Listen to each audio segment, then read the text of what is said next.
सिख दिवालियापन, संतों में भी बेतुके दावे से रोष।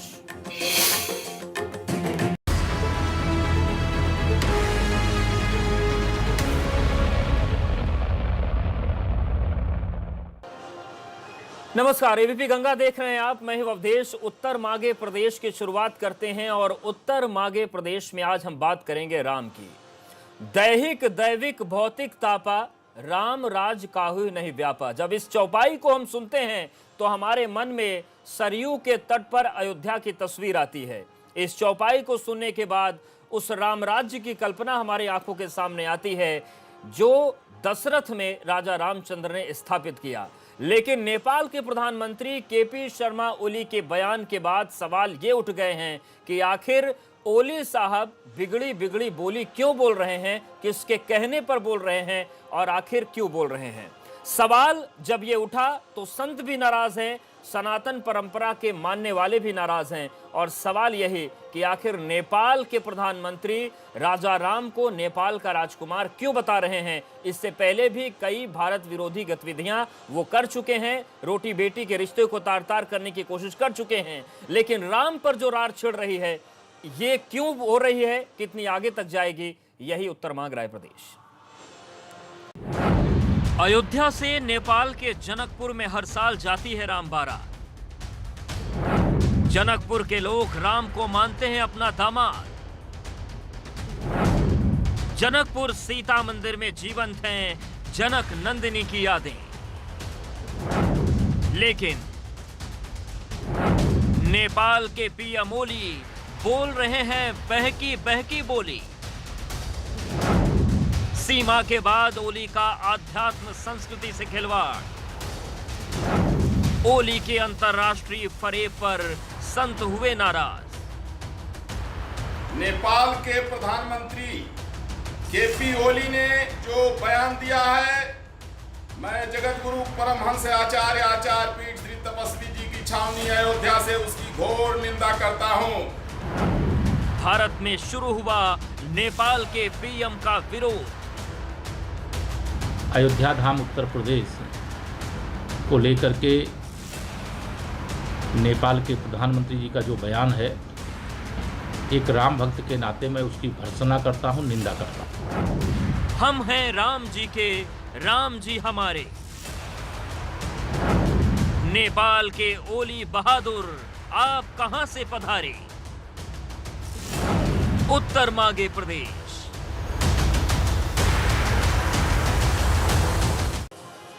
तो आज उत्तर मांग रहा है प्रदेश की आखिर केपी ओली बिगड़ी बिगड़ी बोली क्यों बोल रहे हैं। लेकिन सबसे पहले वो बोली हम आपको बता देते हैं कि आखिर केपी ओली ने क्या कहा था, जिसके बाद सवाल उठ गए हैं नेपाली प्रधानमंत्री के इस पूरे वक्तव्य पर। उन्होंने कहा कि हम लोग आज तक इस भ्रम में हैं कि सीता का विवाह जिस राम से हुआ है वो भारतीय हैं। वह भारतीय नहीं बल्कि नेपाली ही हैं। जनकपुर से पश्चिम में रहे बीरगंज के पास ठोरी नामक जगह में एक वाल्मीकि आश्रम है, वहां के ही राजकुमार राम थे। वाल्मीकि नगर नामक जगह अभी बिहार के पश्चिम चंपारण जिले में है, जिसका कुछ हिस्सा नेपाल में भी है। और ये जो बयान केपी ओली ने दिया, हालांकि ये समझना मुश्किल नहीं कि चीन के हाथों में, चीन की गोद में किस तरीके से नेपाल के प्रधानमंत्री खेल रहे हैं। उन्होंने भारत के कोरोना को खतरनाक बताया, उन्होंने उत्तराखंड के कुछ हिस्सों को नेपाल का बता दिया, किस तरीके से बदमाशियां हो रही हैं, वो तमाम चीजें हैं। लेकिन सवाल ये कि क्या नेपाल हमारी सांस्कृतिक विरासत पर अब हमला करने की कोशिश कर रहा है। कुछ खास मेहमान जुड़ गए हैं। दीपक मिश्रा जी, अध्यक्ष भारत नेपाल समाजवादी परिषद, महंत बालक दास जी पातालपुरी मठ, स्वामी हरिचैतन्य ब्रह्मचारी जी, महंत टीकर माफी आश्रम प्रयागराज, और राजू दास जी हमारे साथ जुड़ गए हैं, मुख्य पुजारी हनुमानगढ़ी अयोध्या से। आप सभी का बहुत स्वागत है।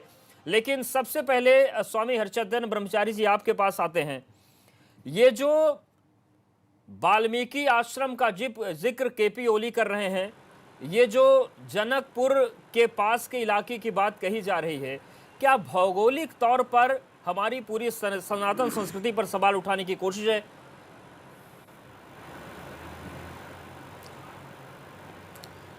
ये बिल्कुल अनर्गल प्रलाप है।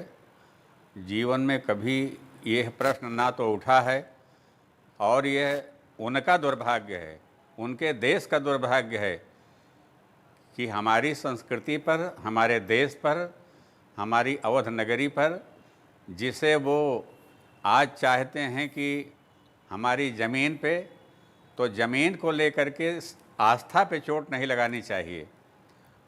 अयोध्या हमारी है, हमारे भारतवर्ष की है, हमारी आस्था है। यहाँ प्रभु का जन्म हुआ है। जी आज कहाँ थे बोल रहे हैं वो, हजारों हजार वर्ष जब यह विवादित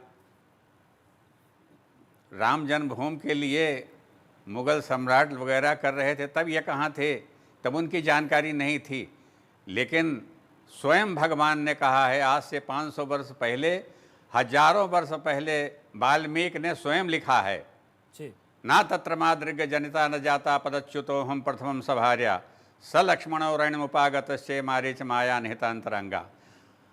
और श्री तुलसीदास जी महाराज ने अपने रामायण में 500 वर्ष पहले लिखा है, अवधपुरी ममपुरी सुहामन उत्तर दिश बा सरजू पावन। भगवान ने स्वयं कहा। इसलिए अति प्रिय मोहि यहाँ के बासी मम धामदा पुरी सुख राशि। साक्षात भगवान नारायण ने यह कहा है जी। इसे सिद्ध है हमारे पुराणों में, शास्त्रों में, रामायण में। कहाँ से बोल रहे हैं?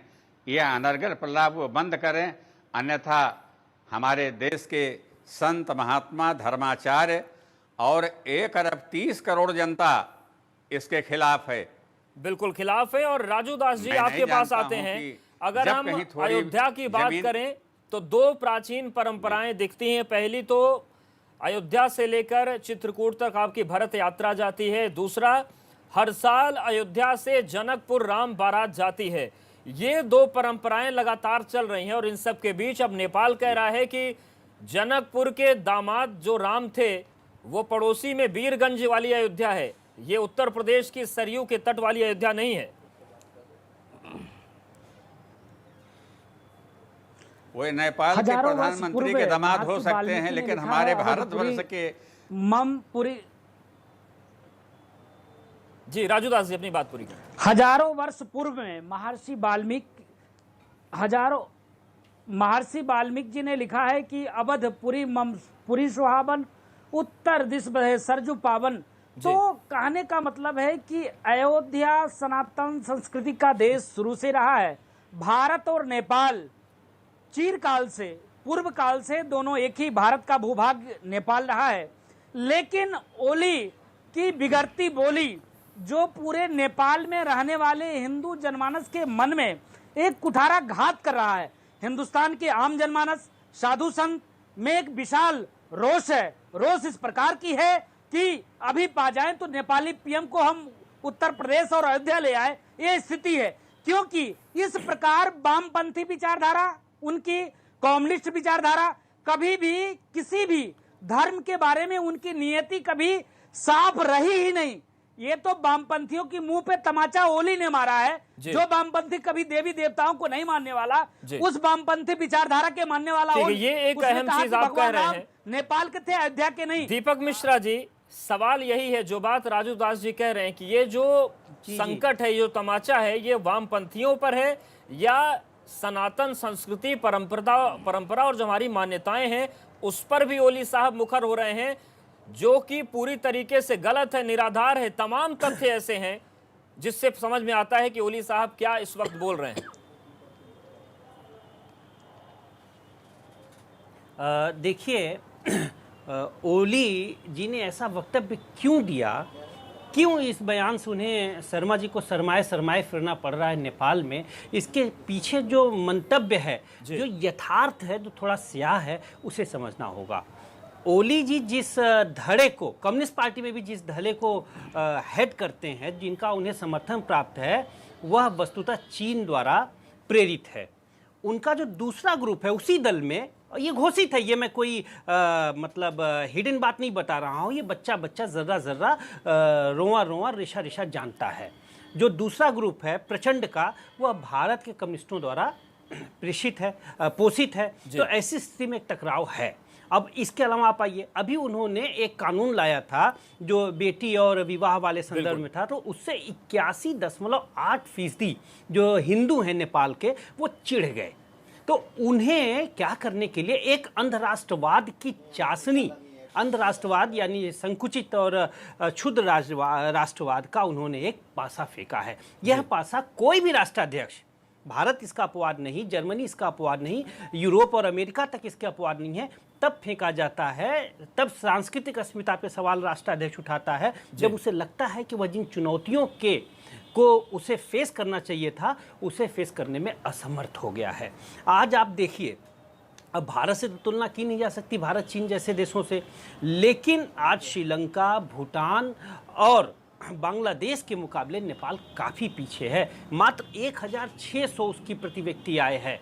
गरीबी आलम देखिए, 164वें स्थान पर नेपाल प्रति व्यक्ति आय में है। जब इन आर्थिक चुनौतियों को, इन राजनीतिक चुनौतियों को जब वह लगा कि अब वो फेस नहीं कर पाएंगे, कहीं इन चुनौतियों में घिर कर अपना सत्ता न गंवा पहुंचे, और ऐसा नहीं कि ओली साहब ये पहली बार कर रहे हैं, इसके पहले भी जब वो 39वें, ये इस बार 41वें प्रधानमंत्री हैं, जब 39वें प्रधानमंत्री थे तब उनकी एक साल में इन्हीं महीनों में, मतलब 24 जुलाई को उनकी सरकार गिर गई थी। अब मुझे लगता है कि ये हालात अगर ऐसे रहे, अब ठीक है, लेकिन सवाल ये है कि सियासत को साधने के लिए और सनातन निर्णयों में नहीं जाता, और पूरी जो ये आध्यात्मिक मान्यताएं हैं उस पर प्रहार होगा। महंत बालक दास जी, केवल नेपाल और भारत का रोटी बेटी का रिश्ता नहीं, तमाम आध्यात्मिक संबंध भी हमारा है, और हर साल अयोध्या से जनकपुर बारात जाती, आप जैसे तमाम संत राजा राम को लेकर उनके बाराती बनकर जाते हैं। लेकिन अब जो बयान आया है,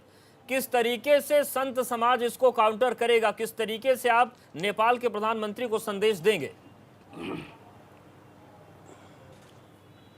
देखिए, यहाँ पर दो बातें मैं आपसे कहूँगा। पहली बात तो महंत राजू दास जी ने जो कहा है कि परमात्मा हमारे सर्वत्र हरि व्यापक सर्वत्र समाना, प्रेम ते प्रकट होई में जाना।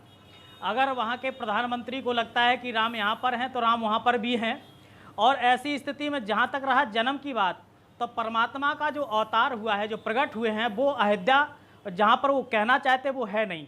ससुराल ससुराल होती है, जन्मभूमि होती है। वहाँ मेरी ससुराल है, भगवान राम जी की ससुराल है, हमारा ननिहाल है, वहाँ पर हम ऐसा मानते हैं। और जहाँ तक जो आज उन्होंने कल उन्होंने जो बयान दिया है, कहीं ना कहीं से जो वामपंथी विचारधारा थी जिन लोगों की, जिन्होंने राम सेतु को नकारा, जिन्होंने राम के अस्तित्व को नकारा, आज उन्हीं के लोग, उन्हीं के चलते हुए ग्रसित लोग अगर ये कह रहे हैं कि राम यहाँ पर हुए हैं, राम वहाँ पर भारत में नहीं हुए हैं, मुझे लगता है कहीं ना बिल्कुल। महंत बालक दास जी आपके पास जाएंगे। स्वामी हरचंदन ब्रह्मचारी जी, जिस तरह बालक दास जी इशारा कर रहे हैं कि जब आपके देश में ही राम पर सवाल उठाने वाले लोग हो, राम को ऐतिहासिक किरदार बताने वाले लोग हों, राम सेतु को बेकार की चीज बताने वाले हों, तो फिर बाहरी को मौका मिल जाता है अपने सियासी हित को साधने के लिए इस तरीके के सांस्कृतिक हमले करने में। नहीं, ये कायरपना है, हमारी संस्कृति पे चोट नहीं पहुंचानी चाहिए। जो पहुंचा रहे हैं वो कायर हैं और धर्मद्रोही हैं। ऐसा होना नहीं चाहिए। जो हमारा शास्त्र कहता है, जो हमारे पुराण कहते हैं, जो हमारे उपनिषद कहते हैं, हम उनकी बात मानते हैं। जो अनर्गल प्रलाप ये कर रहे हैं, वो मनमानी कर रहे हैं, उनको होना नहीं चाहिए। वो ज्ञानी नहीं है, वो अंधकार में छिपे हुए हैं। शास्त्रों का उनके पास कोई प्रमाण नहीं है। हम लोग शास्त्रीय प्रमाण मानते हैं, वेद प्रमाण मानते हैं, पुराण प्रमाण मानते हैं। सज्जत प्रमाणम कुरते लोकस्तदन वर्तते। जो हमारा शास्त्र है, जो हमारे पुराण है, जो हमारे अग्रज हैं जी, जो देख चुके हैं, कर चुके हैं, प्रमाण कर चुके हैं, हम उसी पद चिन्हों पर चलते हैं। बिल्कुल।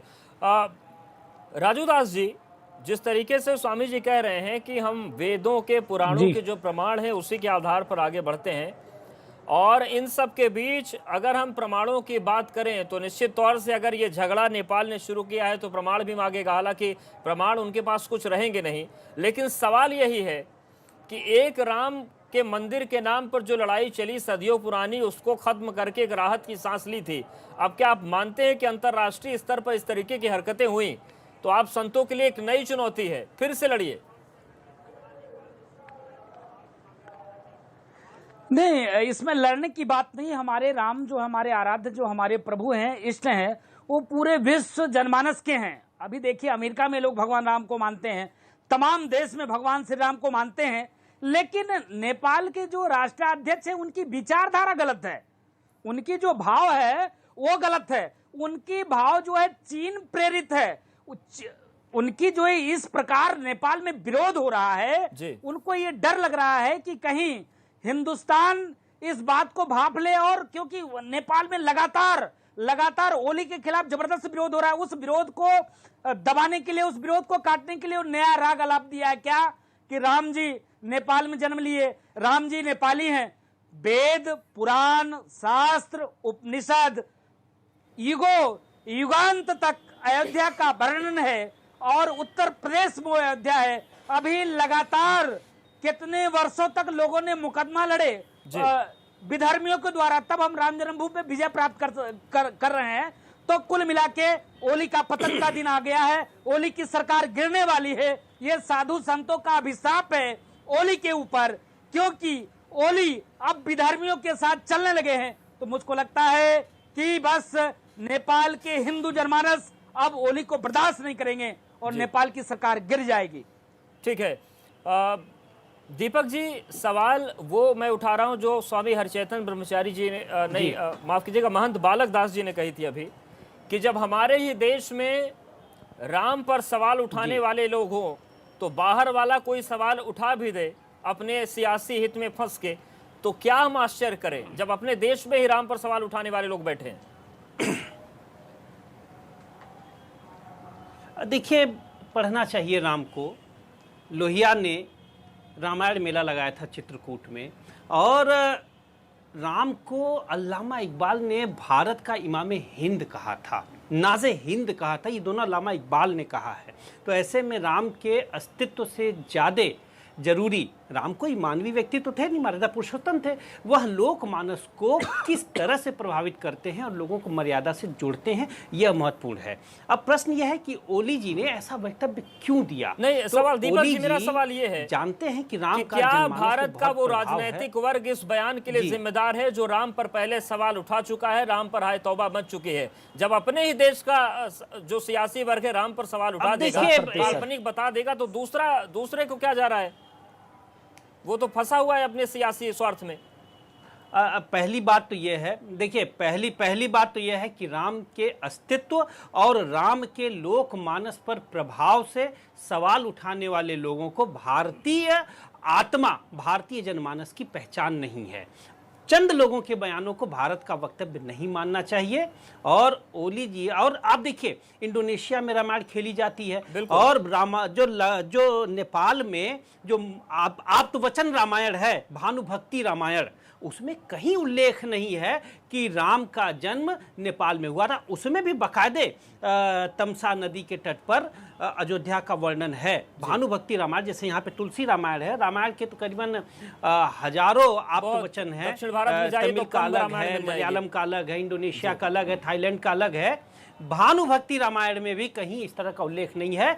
ओली जी को चाहिए कि न केवल भारतीय संस्कृति, समस्त सनातनी संस्कृति से माफी मांगना, और इस तरह का बयान कहीं न कहीं एक शरारतपूर्ण बयान है, अपने असफल कृत्यों को और कुकृत्यों को छुपाने के लिए वह राम को पर्दा बना रहे हैं। और मुझे लगता है कि अपने इस कुत्सित प्रयास में वह असफल हुए, और इसके लिए मैं आपके चैनल को भी बधाई देता हूं। कम से कम ऐसे सवालों पर आप चर्चा कर रहे हैं। देखिए, नेपाल अलग देश होने के बावजूद भी भारतीय संस्कृति का एक अहम हिस्सा है। राजनीतिक तौर पर, सामाजिक तौर पर तो ठीक है, आईना दिखाया जाए, लेकिन संतों की जो परंपरा है वो भारत से लेकर नेपाल तक जो जुड़ती है, भारतीय संत कैसे इस पूरे मामले पर अपना स्टैंड क्लियर कर सकते हैं। नेपाल के संतों आप मार्शल और फिजी भी जोड़िए, कैसे चीजें सख्त मैसेज दिया जा सकता है, ये हम जानेंगे संतों के साथ। यहाँ पर वक्त एक बहुत छोटे से ब्रेक का है, फौरन हाजिर होते हैं, चर्चा लगातार जारी है।